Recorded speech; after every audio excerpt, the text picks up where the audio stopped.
संत रामपाल की जेल से रिहाई के बाद एक बार फिर से उनका सतलोक आश्रम और राजनीतिक गलियारों में चर्चाएं काफी ज्यादा तेज हो गई। जो यहाँ आपको बता दें कि रिहाई के बाद लगातार अलग अलग क्षेत्रों से जो लोग हैं और उनके जो अनुयायी हैं उनसे मुलाकात करने पहुंच रहे हैं। वहीं अब कई राजनीतिक चेहरे भी उनके दरबार में पहुंचते हुए नजर आए। जी हाँ, इसी कड़ी में हम बात कर रहे हैं जननायक जनता पार्टी के नेता दिग्विजय चौटाला की, जो कि संत रामपाल से मुलाकात करने पहुंचे।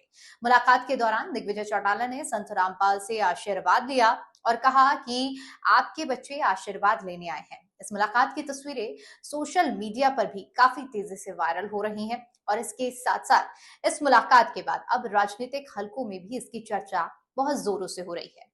दरअसल अप्रैल 2026 में हाई कोर्ट से जमानत मिलने के बाद संत रामपाल करीब 11.5 साल बाद जेल से बाहर आए हैं।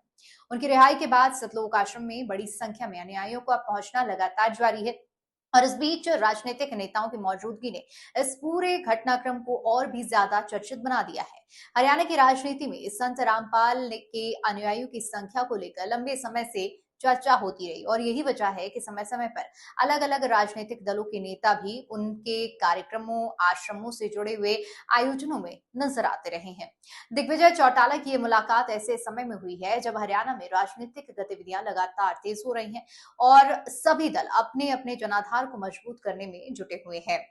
इसके साथ ही साथ अगर इस मुलाकात के बाद राजनीतिक विश्लेषकों की माने तो उनका मानना है कि धार्मिक और सामाजिक प्रभाव रखने वाले व्यक्तियों से नेताओं की मुलाकात को अक्सर जनसंपर्क और सामाजिक संवाद के नजरिए से भी देखा जाता है। हालांकि इस मुलाकात को लेकर अलग अलग राजनीतिक प्रतिक्रियाएं भी सामने आ रही हैं। समर्थक इसे सम्मान और आशीर्वाद लेने की परंपरा बता रहे हैं, जबकि विरोधी इसे राजनीतिक संदेश के रूप में देख रहे हैं। फिलहाल संत रामपाल की रिहाई के बाद उनके दरबार में नेताओं के पहुंचने का सिलसिला भी लगातार जारी है और दिग्विजय चौटाला की मुलाकात भी चर्चा का विषय बन गई है। अब आने वाले दिनों में देखना बेहद दिलचस्प होगा कि क्या अन्य राजनीतिक दलों के नेता संत रामपाल से मुलाकात करने पहुंचते हैं और इस पूरे घटनाक्रम का हरियाणा की राजनीति पर क्या कोई प्रभाव भी देखने को मिल सकता है या नहीं। इतना तो जरूर है कि जेल से बाहर आने के बाद संत रामपाल एक बार फिर से सामाजिक और राजनीतिक चर्चाओं के केंद्र में नजर आ रहे हैं।